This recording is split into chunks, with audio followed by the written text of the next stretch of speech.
Il est déjà 8h15. Bretagne 5, l'invité de la matinale. Et ce matin, j'ai deux invités dans le studio. Marie-Noëlle Blavet, présidente de la FPS 22, l'association France-Palestine Solidarité des Côtes-d'Armor. Et elle est accompagnée de Khaled Izem, qui est adhérent de l'association. Avec eux, on va parler de la Palestine ce matin. Bonjour à tous les deux. Bonjour. Alors, je vais me tourner vers la présidente Marie-Noëlle Blavet pour nous décrire un petit peu ce que fait France-Palestine. Solidarité, c'est important ce mot solidarité. Quelle est la nature de cette association? Elle vient en aide, j'imagine, aux Palestiniens? Alors, plus qu'en aide, je dirais financière ou quoi que ce soit, c'est plutôt une association qui est là pour faire connaître la réalité de ce que subit le peuple palestinien en Cisjordanie et à Gaza. C'est une association d'information pour que les gens sachent bien ce qui se passe et donc on procède avec en faisant venir des conférenciers, en tractant sur les marchés quand il y a un fait qui se passe, ou en présentant des films aussi palestiniens et en demandant à des intervenants de venir les commenter. C'est l'essentiel. Pour faire connaître aussi cette cause, on organise chaque année un repas palestinien pour donc récolter des fonds. Et ces fonds servent essentiellement à soutenir un centre médico-pédagogique dans le nord de la bande de Gaza, un centre qui s'appelle Atfalouna, et dont en ce moment, bien sûr, on n'a aucune nouvelle. Les seules choses qu'on ose, hélas, imaginer, c'est que ce centre, je ne sais pas pourquoi je veux dire camp, ce centre est sous les décombres et on ne sait pas du tout ce que sont devenus les enfants qu'il fréquentait. C'était un centre pour aider les enfants à vivre dans ce contexte de guerre permanente qu'ils subissent depuis 17 ans qu'existe le blocus de Gaza. Mmh. Alors, j'imagine que les actions que vous conduisez depuis le 7 octobre, c'est sans doute un petit peu plus compliqué. Je me tourne vers Khaled Izem. Est-ce que c'est plus difficile depuis cette attaque de Hamas en Israël? Ah oui, absolument. C'est absolument épouvantable. Depuis cette attaque du Hamas du 7 octobre, on a vu quand même une levée de boucliers extraordinaire sur le plan médiatique national. Les grandes chaînes de radio et de télévision ont pris et on n'entendait que le mot terroriste et le mot carnage, le mot terroriste. Et pratiquement toutes les personnes qui étaient interviewées devaient absolument condamner avant de pouvoir parler. Condamner cette action avant de pouvoir parler, ce qui équivaut un peu à du terrorisme intellectuel, quoi. Justement, alors, sur ce mot terrorisme, comment on pourrait qualifier cette attaque qui a été épouvantable, il faut bien le dire. Moi, je peux revenir un petit peu, je veux juste dire un mot. Ce qui a été fait par le Hamas le 7 octobre, ce n'est absolument rien devant ce qu'a fait l'État terroriste israélien contre les enfants de Gaza et en ensevelissant dans les décombres des milliers d'enfants. C'est épouvantable. Comment essayer... Et là, c'est peut-être une question que j'aurais dû vous poser à la fin de cette interview, mais forcément, elle arrive là, dans le fil de la conversation. Comment essayer de réconcilier un jour ces deux peuples, le peuple palestinien et israélien? Est-ce que c'est, de votre point de vue, quelque chose qui pourra avoir lieu un jour? Est-ce que les enfants d'aujourd'hui seront les enfants de la paix, demain les adultes de la paix? Je vais revenir un petit peu à l'histoire, mais très peu, faire une référence à l'histoire. L'OLP, l'Organisation de libération de la Palestine, qui prônait la destruction de l'État d'Israël et la création d'un État multiconfessionnel en Palestine, où juifs, musulmans et chrétiens pourraient vivre en paix. Donc, à l'occasion des accords d'Oslo, a renoncé à la destruction de l'État d'Israël et a accepté de vivre, de prendre 23% de son territoire, du territoire originel de la Palestine. Donc, de fait, il reconnaissait l'État d'Israël, et l'État d'Israël reconnaît l'OLP comme représentant légitime du peuple palestinien. Et l'élément fondamental, c'est que les Palestiniens acceptent de vivre dans 23% de leur terre ancestrale. Et donc, depuis cette date, bon, il y a eu, on va passer il n'y a jamais eu d'État palestinien. Pourquoi? Parce que les Israéliens refusent la création d'un État palestinien sur 23% de leur territoire. Et en plus, tous les jours, ils grignotent en faisant des colonies dans ces 23%, en créant des colonies de peuplement dans ces 23% de territoire. Voilà, j'ai fini ma petite référence historique. Non, mais c'était intéressant d'avoir cette référence historique. Moi, je reviens sur cette histoire de paix. Est-ce qu'un jour, on peut imaginer une paix, deux États ou quelque chose qui pourrait, en fait, tourner la page de cette guerre qui dure depuis trop longtemps, finalement? Finalement, je ne sais pas comment on peut se projeter dans un avenir aussi sombre à l'heure actuelle, en tous les cas. C'est sûr que tel que se comporte Israël avec son instinct de domination sur les Palestiniens, je vois pas, déjà même avant le 7 octobre, c'était vraiment très, très compliqué à imaginer.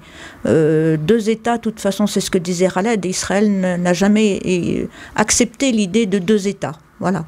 Donc un État binational, c'était à mon avis aussi très complexe, vu la manière dont Israël traite les Palestiniens qui vivent déjà en Israël. Il ne faut pas oublier que 20% de la population d'Israël est d'origine palestinienne, mais ils ont déjà, dans ce contexte-là, ils n'ont déjà pas les mêmes droits que les Juifs, parce qu'il faut bien dire les choses telles qu'elles sont, que la population juive. Donc imaginez un État binational, déjà avant le 7 octobre, c'était extrêmement complexe, à mon avis. Donc maintenant, depuis le 7 octobre, il y a un tel ressentiment des deux côtés que je vois pas. Je vois pas de solution. Personnellement, je vois pas de solution. Et pourtant, on entend quelques voix des deux côtés qui disent, voilà, arrêtons tout. Ayons un cessez-le-feu et essayons au moins de se parler, de se comprendre. Je parle bien des peuples.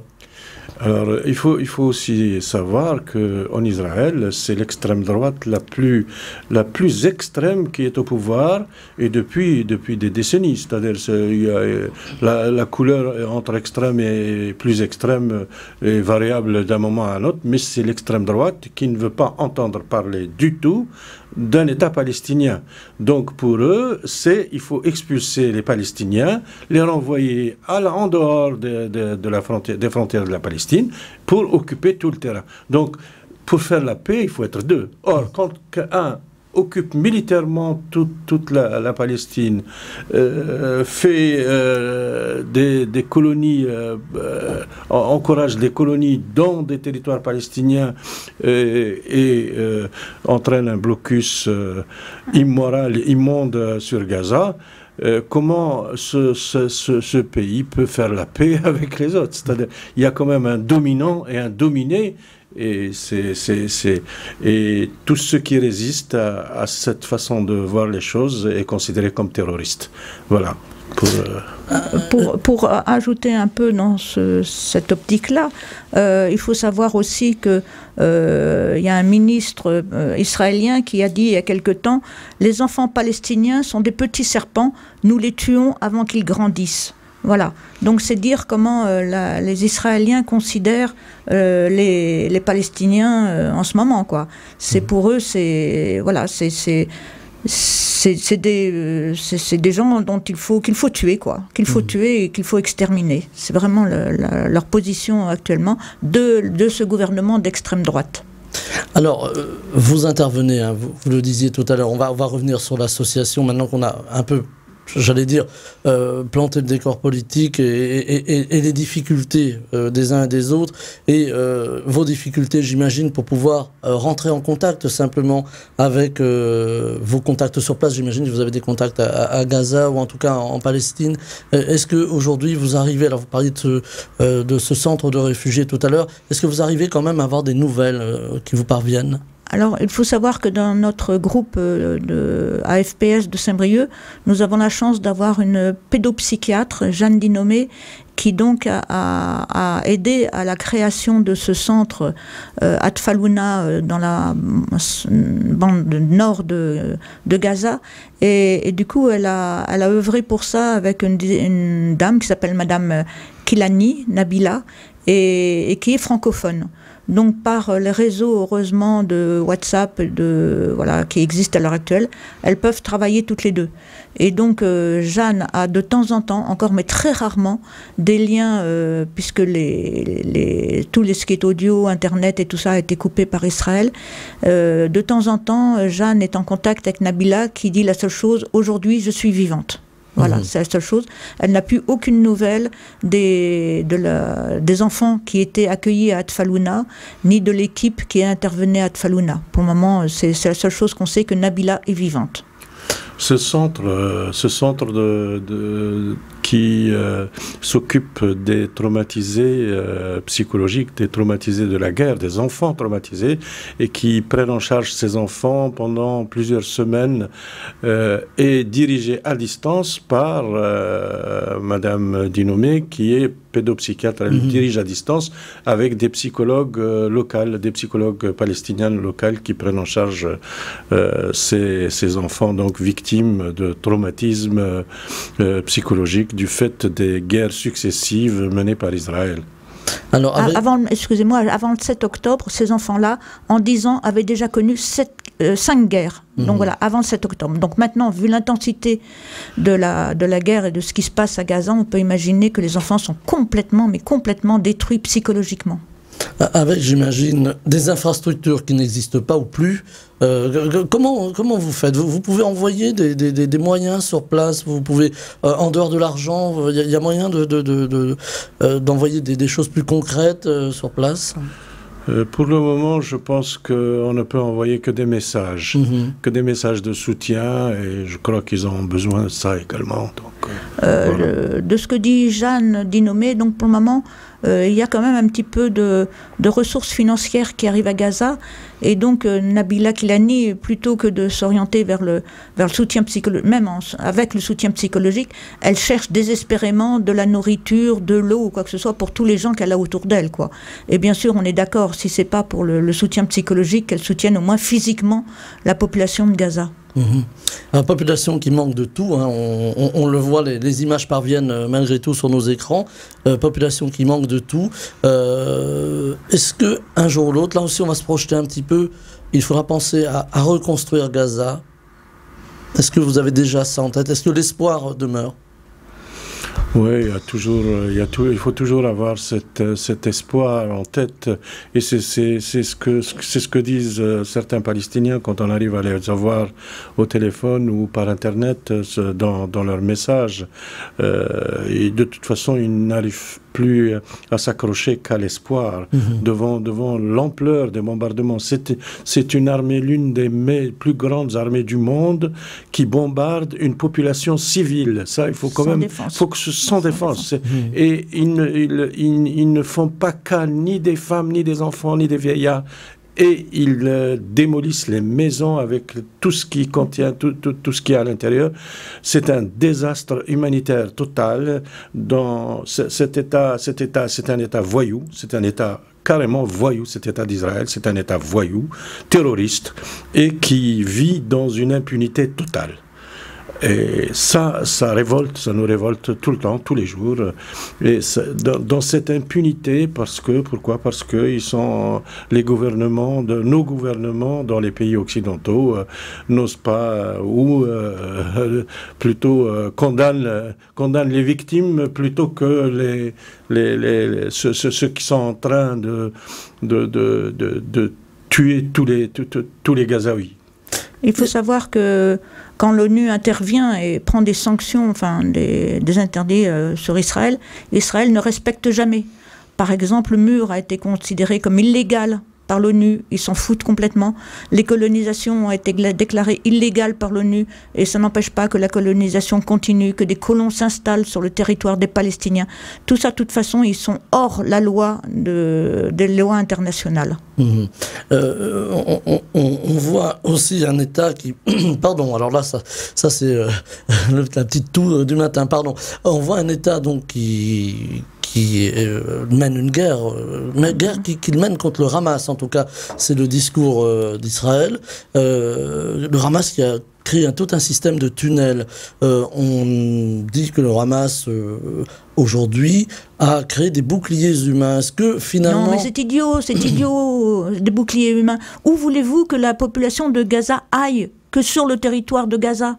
Et Gaza, bien sûr, est fourmi de tunnels, mais ça n'en fait pas des boucliers humains pour autant. Enfin, je veux dire, ils sont là, ils vivent. Bon, le Hamas est sous terre, mais où voulez-vous que les Gazaouis aillent, si ce n'est dans leurs maisons qui sont construites sur les tunnels? Enfin, c'est fou, quoi. On apprend par le peu de réseau qu'il y a qu'ils bombardent un hôpital parce qu'il y aurait un dirigeant du Hamas sous cet hôpital. Mais quoi, ils vont tuer combien de Palestiniens comme ça? Simplement parce qu'éventuellement, il y aurait un dirigeant du Hamas en dessous. Mais c'est ridicule. Alors, comment finalement combattre le Hamas en protégeant les populations? C'est un petit peu ça le problème aujourd'hui. Comment mener une guerre dans un territoire? Mais ça, j'en sais rien. Enfin, Israël n'a qu'à se démerder avec leurs problèmes avec le Hamas. De toute façon, le Hamas a été en partie créé par l'État d'Israël pour diviser les Palestiniens, pour que l'autorité palestinienne ne soit plus crédible vis-à-vis des Palestiniens. Ils ont vraiment rehaussé le Hamas, et maintenant, bon, ça leur a pété entre les doigts, ou alors ils ont laissé faire, j'en sais rien, je peux pas le dire, mais en tout cas, c'est très clair. Cet État israélien, c'est pas un État de paix, c'est des gens d'extrême droite qui veulent anéantir les Palestiniens. Ils n'ont aucune velléité de paix, aucune. Donc voilà. Et le problème, quand on parle avec des gens, ils disent « Oh, le problème palestinien ou le Moyen-Orient, c'est trop compliqué. » C'est très compliqué. Ce n'est pas compliqué du tout. Depuis que l'OLP a accepté de vivre dans 23% du territoire palestinien, depuis ce jour-là, normalement, ça devrait... depuis ce jour-là, la colonisation continue, enfin, depuis ce jour-là et même plus, la Palestine est sous occupation militaire, et Gaza est sous blocus total. Alors, comment voulez-vous avoir la paix quand l'État le plus fort ne veut pas la paix? Il ne veut pas la paix, et les gouvernements occidentaux sont complices, puisqu'ils ne parlent pas, quand ils évoquent la paix, ils l'évoquent comme ça, de façon presque ironique, quoi. C'est vrai que c'est assez insupportable quand on entend les dirigeants, dont le nôtre, qui dit qu'Israël a bien le droit de se défendre. Mais qui défend les Palestiniens? Qui y pense? On n'en sait rien. On n'entend pas du tout de côté de nos gouvernements un tel argument qui dirait à Israël « arrêtez, stop ». Heureusement que les gouvernements sont en total désaccord avec leur population, parce que dans le monde entier, la population est solidaire de Gaza et des Gazaouis. Alors, être solidaire, c'est mener des actions. Aujourd'hui, avec l'association France-Palestine Solidarité, comment vous pouvez agir? Quelles actions vous pouvez faire pour pouvoir aider les Palestiniens? Alors pour le moment, chaque samedi, depuis donc 8 semaines maintenant, cette semaine, on organise une mobilisation, un rassemblement sur Saint-Brieuc. Et je sais que ça existe dans toutes les villes où il y a un groupe AFPS. On manifeste, on crie notre désarroi, notre envie de la paix. Notre mot d'ordre, c'est « halte au massacre en Palestine ». C'est ça, à Gaza. C'est ça le mot d'ordre à l'heure actuelle, que ça s'arrête. Donc on défile, on fait des rassemblements, on tracte pour dire la réalité des choses. C'est-à-dire la réalité des choses, c'est-à-dire 20 000 morts à l'heure actuelle à Gaza. Donc ne sont pas répertoriés dans ces morts les gens qui sont restés sous les décombres. Donc on peut imaginer ce que ça peut être que des gens qui sont coincés sous les décombres et qu'ils ne voient pas de secours arriver. Voilà, donc c'est ça. Essentiellement pour le moment, c'est ce qu'on fait, c'est crier notre colère de ce moment absolument épouvantable pour les Gazaouis. Et vous avez un soutien politique, les élus viennent vous voir, discutent avec vous? Parfois, certains élus locaux, parfois, viennent avec leur écharpe. Parfois. Notamment la députée de Guingamp. Oui, parfois, parfois ils viennent. Donc, notre association, c'est une association qui vise à sensibiliser la population au vécu des Palestiniens, au vécu de tous les jours des Palestiniens. Et nous nous efforçons de le faire tous les jours. En ce moment, j'allais dire, c'est plus facile de le faire en ce moment parce que les gens sont émus parce qu'ils voient à la télévision et ils ne comprennent pas comment on n'arrive pas à empêcher ces massacreurs de continuer leur œuvre macabre. Alors, à propos des élus, on sait que le maire de Saint-Brieuc est très investi quand même dans la cause palestinienne, puisqu'il continue, Saint-Brieuc est en coopération décentralisée avec 2 villages de Palestine. Et donc du coup, il est investi, il continue l'action pour aider ces villages de Palestine. Est-ce qu'aujourd'hui, il y a aussi le sort des otages qui préoccupe? Alors, voilà, ce sont des otages israéliens. Est-ce que c'est quelque chose quand même qui vous interpelle, ces otages qui sont... je vais vous répondre de façon différente. Il y a 8500 otages palestiniens en Israël. Donc, c'est des prisonniers politiques palestiniens dont plus de la moitié sont en rétention administrative. C'est-à-dire, il n'y a aucune charge qui est retenue contre eux. Ils ne sont jamais passés devant un juge et ils sont quand même emprisonnés. Est-ce qu'on peut dire que c'est des otages ou non? Il y en a beaucoup qui meurent en prison et aucune charge n'est retenue. C'est-à-dire, il n'y a aucun procès, ça, oui, on peut les mettre en balance. Il y en a 8500 d'un côté, et voilà. Il faut savoir que depuis que le 7 octobre et depuis l'échange des otages, il faut savoir que donc Israël a libéré 300, je crois, prisonniers palestiniens en Israël. Il faut savoir que 3000 Palestiniens ont été arrêtés et incarcérés en Israël depuis le 7 octobre.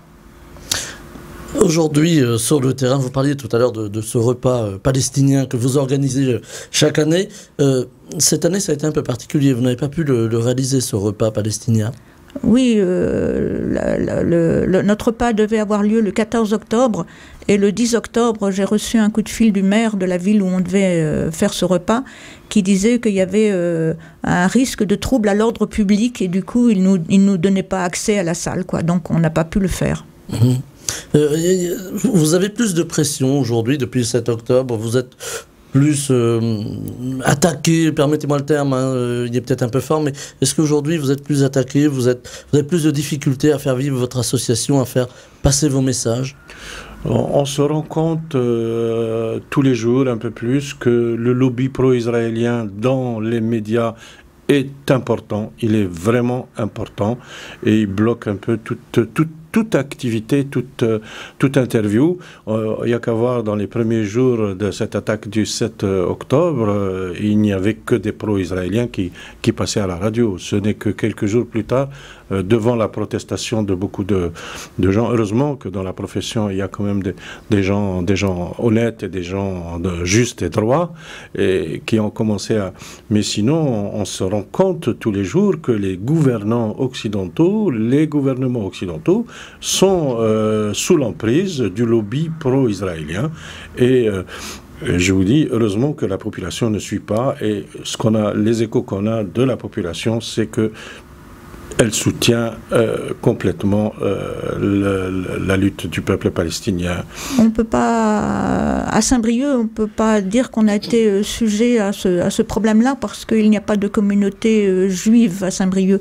Mais on a des échos de certains groupes locaux dans l'est de la France, notamment Mulhouse, Strasbourg, voilà, où sous la pression effectivement des communautés juives, il y a des interventions de la FPS locales qui ont été interdites. Et donc il a fallu que les collègues de ces groupes-là aillent au tribunal administratif pour que soit reconnu le droit à manifester, que ça n'a rien d'antisémite. On s'en fout qu'ils soient juifs. Le problème, c'est Israël, c'est pas la judéité de ce peuple-là. Voilà, j'allais y venir parce que justement il y a ce problème religieux, il faut bien le dire, des musulmans d'un côté, j'insiste bien sur le terme musulman, des juifs de l'autre, il y a aussi cette barrière des religions. Je ne crois pas que ce soit un problème religieux du tout. Le problème palestinien, c'est un problème de colonisation, d'occupation militaire. Problème politique. Ah, complètement. Ah, oui. C'est un problème. C'est un pays qui est occupé militairement par un autre pays et qui l'empêche de s'exprimer et de s'autodéterminer. Donc, ce n'est pas du tout un problème religieux. Et ceux qui disent que c'est un problème religieux, ils veulent noyer le poisson dans l'eau ou je ne sais pas ce qu'ils veulent faire. Mais en tout cas, ce n'est pas du tout un problème religieux. Ni entre musulmans, ni chrétiens, ou entre musulmans et juifs. Et ceci dit, vous avez une association qui s'appelle l'UJFP, l'Union des Juifs pour la paix, et qui est franchement pro-palestinienne et qui s'émeut à juste titre tous les jours de ce que les Israéliens font aux Gazaouis et au reste de la population palestinienne. C'est une association qu'on trouve très souvent à nos côtés dans nos manifestations et tout ça. Ouais. Voilà, donc il y a aussi là un espoir de dialogue, d'aller ensemble pour réfléchir pour la suite. Je sais pas, enfin, moi en ce moment, la seule chose pour la suite, c'est le cessez-le-feu, quoi. Déjà, quoi, tout de suite, qu'ils arrêtent de massacrer le peuple gazaoui. Voilà, c'est ça pour le moment, le seul avenir que je vois, c'est l'arrêt des bombardements. C'est notre grande urgence, c'est ça, arrêter, cesser le feu, arrêter le massacre, arrêter le massacre, arrêter le massacre. Voilà, notre volonté, notre vœu le plus cher, c'est arrêter le massacre. Quant à la paix, tant qu'il y a ce gouvernement d'extrême droite, on ne voit pas comment entrevoir la paix. C'est sûr que si jamais les USA arrivaient à se positionner contre Israël, enfin, laisser Israël, voilà, parce qu'il faut savoir aussi que les armes qu'utilise Israël en ce moment sur Gaza, ce sont des armes d'origine américaine. C'est les USA qui fournissent les armes à l'heure actuelle.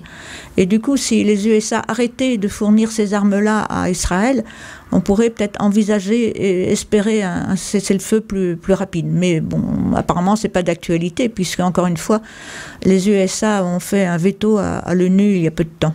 Il nous reste une petite poignée de secondes. On va devoir rendre l'antenne. Les prochaines actions que vous envisagez avec France-Palestine Solidarité? Il y a 2 actions que nous envisageons. Une vendredi prochain devant la gare de Saint-Brieuc, ce qu'on appelle un die-in, c'est-à-dire qu'on va s'envelopper dans des draps blancs et devant la gare, sur le parvis de la gare, et pour symboliser tous les morts de Gaza et distribuer des tracts à côté. Donc ça, c'est vendredi à 17h. Et aussi, ça encore une fois, bien sûr, parce que notre détermination ne faiblit pas, un rassemblement à 11h sur la place du Guesclin pour réclamer l'arrêt du massacre palestinien. Et c'est là-dessus que l'on va se quitter. Marie-Noëlle Blavet, présidente de la FPS 22, l'association France-Palestine Solidarité des Côtes-d'Armor. Elle était accompagnée de Khaled Izem, qui est adhérent de l'association. Merci infiniment à tous les deux d'avoir été au micro de Bretagne 5 ce matin. Merci de nous avoir reçus. Je vous souhaite une très belle journée. Merci. Bretagne 5 matin, Stéphane Hamon.